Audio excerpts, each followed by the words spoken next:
Hello, greetings to you, our dear customer. This is Alex. Once again, I'm here on a technical advice. As Lay Limited, we have some standards in the way we do our things. And today, I want us to talk about the cameras, CCTV cameras, as you know. And I'm just going to briefly show you a few types of cameras and their purposes. So, we've seen many people asking about the spy cameras. We receive clients here who come asking for spy cameras. The spy camera comes in different forms. We have this one. This is the spy camera. The one others call the hidden cameras. This is a very good camera, but it depends on where you want to put it and why you need it. This here is also a spy camera, the one in shape of a bulb. I know many of you are familiar with this more because it's so common.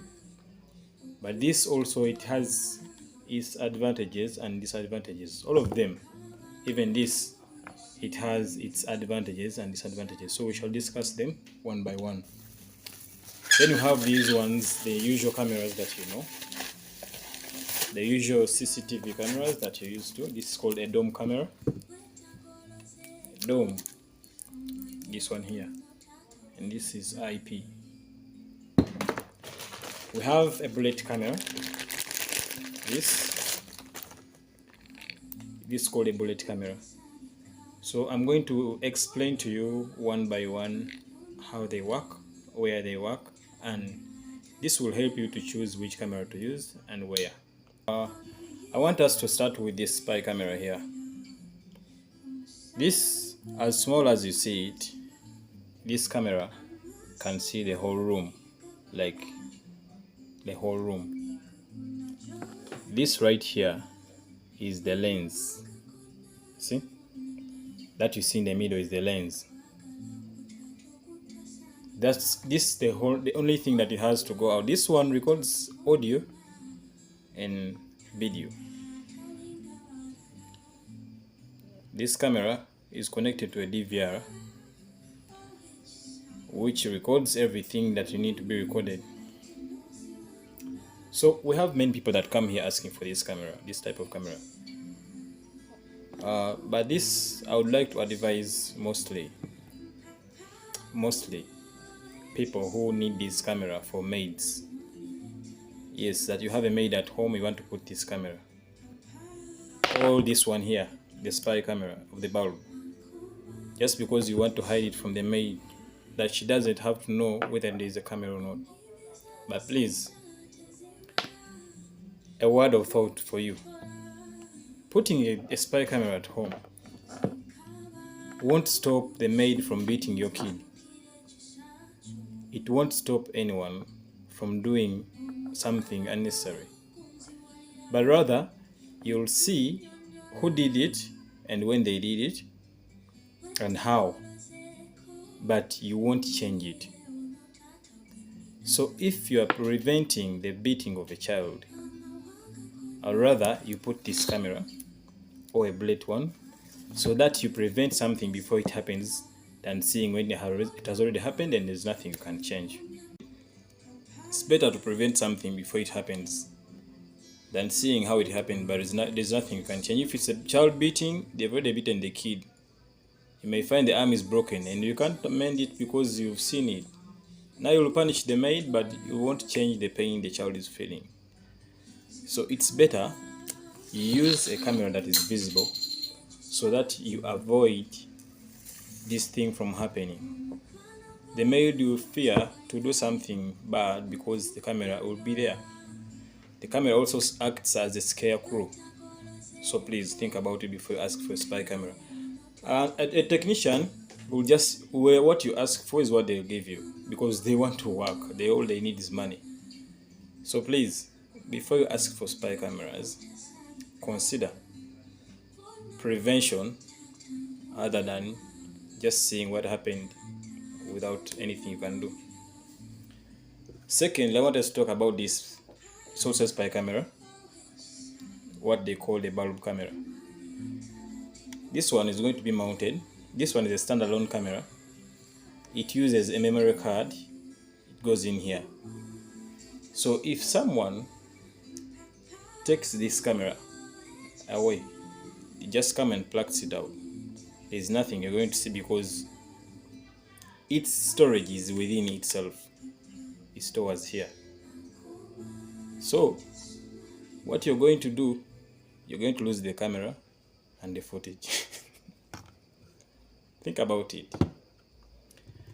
So this is all to help you to choose a type of camera to use, knowing how it works.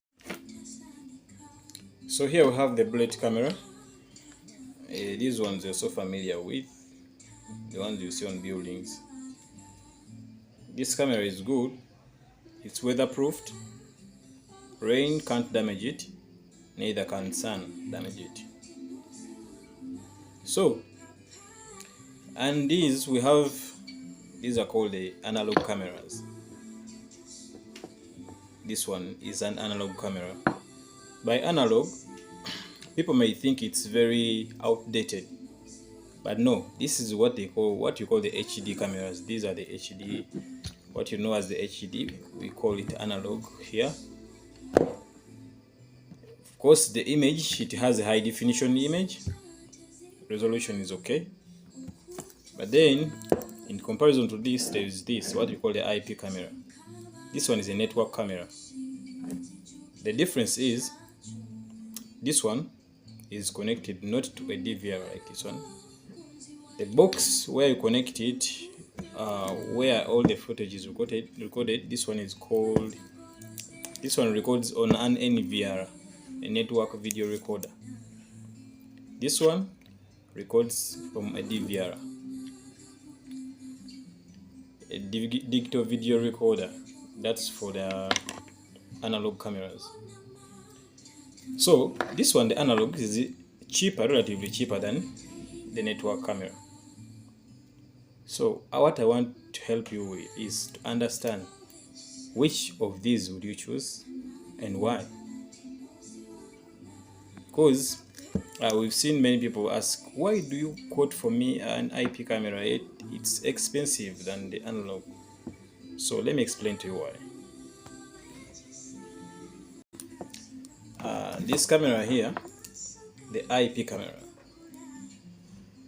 Reason as to why we consider using these cameras, we use them normally in a place where there are going to be many cameras and there is going to be a lot of cabling needed.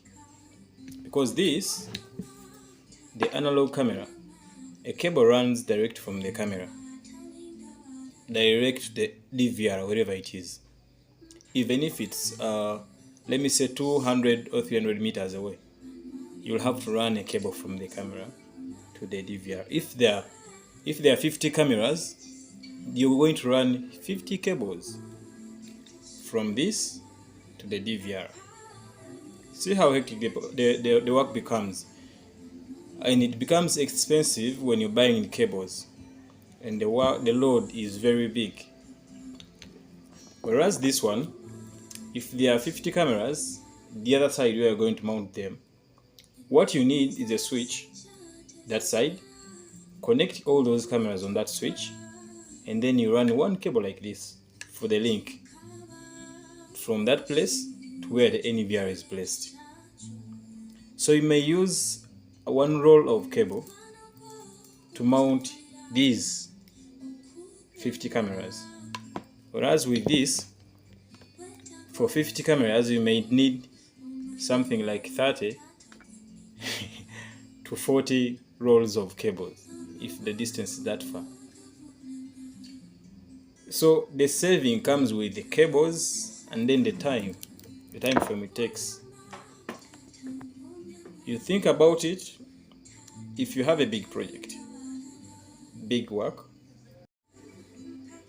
when you have a big project, I would advise you consider using IP cameras because the work becomes not as big as the analog, which makes it easy, and it takes shorter time to install than the analog, which is going to take a whole month of cabling And then when it comes to maintenance, cables are also another headache. That's why at times when you have a big project, we recommend to use this IP camera other than the analog. But it also depends so much on your budget. It depends on your budget.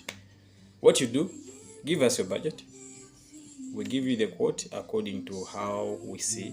Then if you feel like the quote is so high, talk to us. We shall give you the quote that goes within the range of your budget. And we shall tell you what we've changed and why we did so. What we need is to maintain what we do, because what we do is called smart work. Smart work is our identity. That's Lay Limited. So what we request you as our clients, once you receive a technician from Lay Limited, please listen from them, like hear from them what they are advising, because we have professionals and people who really know what smart work is. So let's advise.